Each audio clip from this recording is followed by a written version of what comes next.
Hi hello నమస్తే welcome welcome to SSB boutique Kanigiri. అందరూ ఎలా ఉన్నారు? అందరూ బాగుండాలి, అందులో మనము ఉండాలి. ఈరోజు మీకు నేను ఎన్నో పోషక విలువలు గల చిక్కుడుకాయ ఫ్రై చూపించకపోతున్నాను. చూడండి ఎంత బాగుందో, అసలు చాలా అంటే చాలా బాగుంటుంది. రైస్లోకి కానీ చపాతీలోకి కానీ దేంట్లోకైనా చాలా అంటే చాలా బాగుంటుంది. మనం ఇవి ఎలా చేసేసుకోవాలో చూసేద్దాం, వచ్చేయండి. ఫస్ట్గా మనం చిక్కుడుకాయల్లో వాటర్ వేసేసి స్టవ్ మీద పెట్టుకుని ఉడికించుకోవాలి. అవి ఉడికిన తర్వాత కొంచెం ఉప్పు వేసేసుకొని చక్కగా కలిపేసుకొని, మరీ ఎక్కువ మెత్తగా కాకుండా ఉడికించుకోవాలండి. నేను వాటర్ వేసాను, వాటర్ కొంచెమే వేసాను, అట్లానే చెంబుడు పోసేయలేదనమాట. ఒక పావు లీటర్ వాటర్ పోసేసాను. అలా పోసేసి ఉడకబెట్టేసుకున్నాను.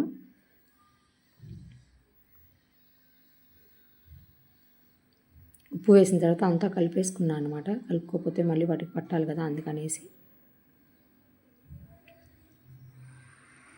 చిక్కుడుకాయలు చూసారా ఎంత బాగా ఉడికిపోయినాయో. అలా ఉడుకున్న వాటిని మనం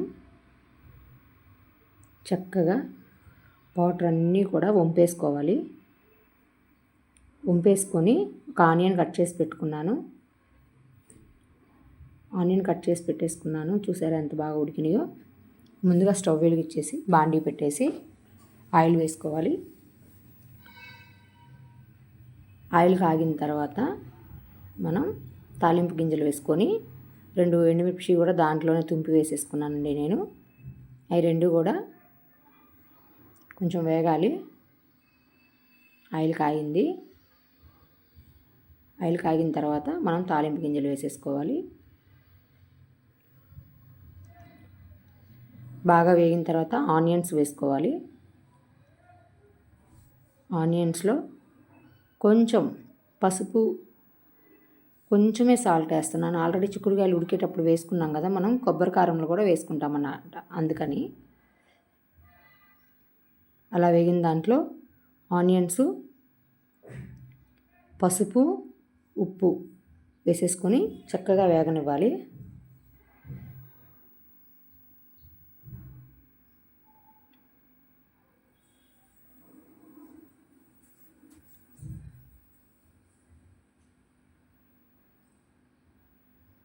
చూసారా ఆనియన్స్ ఎలా వేగుతున్నాయో.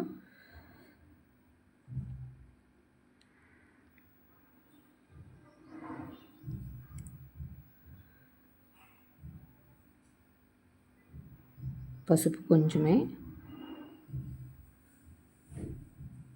సాల్ట్ కూడా కొంచెమే వేసుకుంటున్నాను, ఎందుకంటే ఆనియన్స్ రోస్ట్ అవడానికి. అలా వేసుకున్న తర్వాత బాగా వేగాలండి. పచ్చిపోయే వరకు వేపేసుకోవాలి. అలా వేగిపోయిన ఆనియన్స్లో మనం ఉడకబెట్టుకున్నాం కదా చిక్కుళ్ళు, అవి కూడా దాంట్లో వేసేసుకొని కలిపేసుకోవాలి. మనం వేగిపోయిన తర్వాత మనం స్టీమ్ చేసి పెట్టుకున్న చిక్కుళ్ళు కూడా దాంట్లో వేసేసుకొని చక్కగా టాస్ చేసుకోవాలి.